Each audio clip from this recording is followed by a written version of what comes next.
Hi, this is Rob Sheen with the Source Conference, and I'm here with Brianne Hughes from Bishop Fox, and she's going to be speaking at the Mesa Phoenix Conference coming up at the end of February and March 1st. Her talk is Security Needs a Style Guide. So I found that abstract interesting when I read it, so I decided I wanted to check it out and see what you were going to talk about. So tell us a little bit about your talk. Sure. So what I'm talking about is basically a security style guide that we've been using internally at Bishop Fox for the last year and a half. It's something that when I started the job, I felt like we could really use, having 3 editors and over 50 consultants who write all of our reports.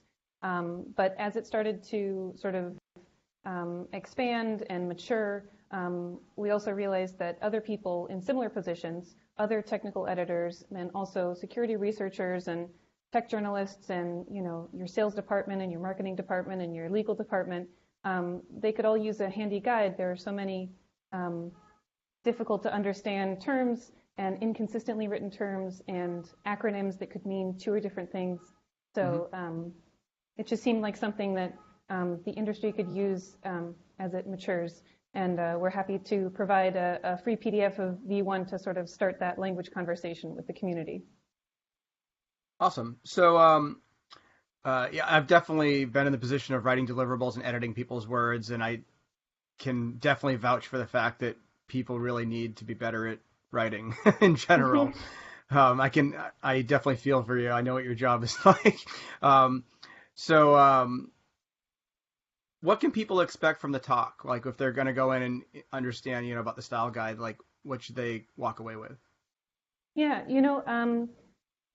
I've found that a lot of security researchers are in a similar position that you've been in, where you didn't really plan to be a writer, but a lot of your job is writing and explaining what you've done, and you usually don't have an editor.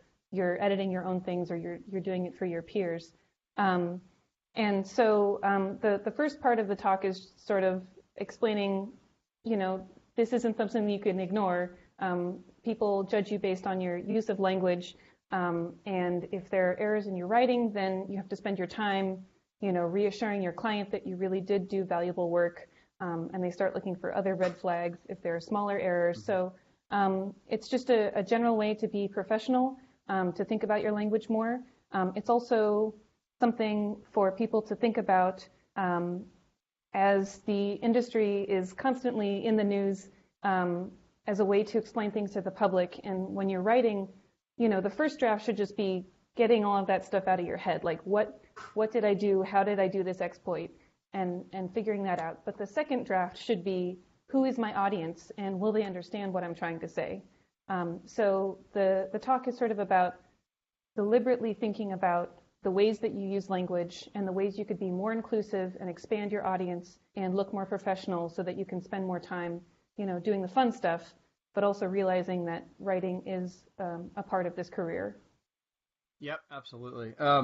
So it sounds like they'll not just get kind of like, here's what the style guide is, but also a little bit of process around how to go about, thinking about your writing. And a lot of people that don't write a lot don't realize that writing is in fact a process. And you definitely hit the nail on the head with the, first you get the mess out, and then you refine it and clean it up and, get it clear. Right. So that's cool. I love it when folks like to give things back to the community. So that was definitely one of the factors in picking the talk, because I definitely see the need for this. I would, if I had my way, every security consultant on the planet would go to your session and hear what you have to say. So. Yeah, well, I'm very excited to share it with the public.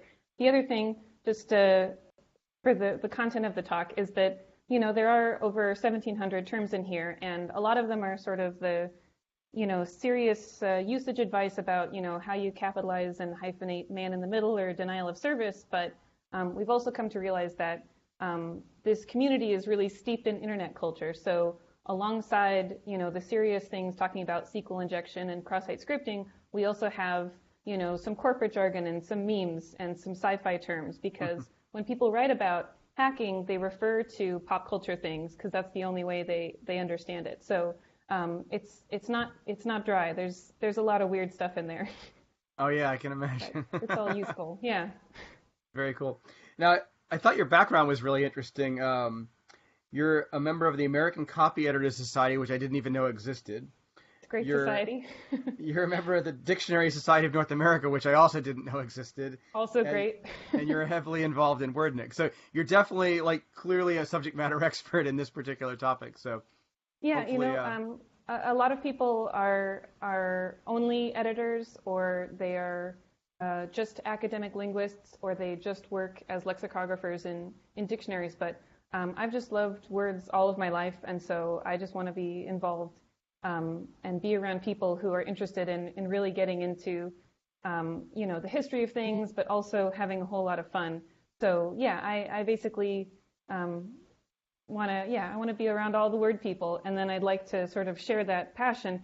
A lot of people have a very negative connotation when it comes to editors. They sort of think of English teachers and red pens, and really editors, we're on your team. We're sort of, this secret weapon that helps you look better. Like, our names don't go on it. We're here for your greater glory. So just being out there and saying, hey, I'm a person, I would just love to have, wordplay all the time, but we have serious things to say, so, let's say them in a professional way. Right. That's great. I definitely have been in the position where having to break the news to consultants that, no, really, the document is our product. It's really the thing that represents us. That's the thing that gets left behind that people see. So it's very important. So cool. So for those of you that want to come, continue to discuss words with Brianne, she'll be at the Source Phoenix Mesa conference coming up on February 28th and March 1st. And it sounds like going to be a great talk. So look forward to seeing it. Yeah, I'm really excited to come to Source Mesa and learn even more terms to put in version 2. Awesome. All right. Well, hopefully we'll be able to continue the conversation there, and I'll see you soon. Great. Thanks, Rob. Yeah. Bye-bye.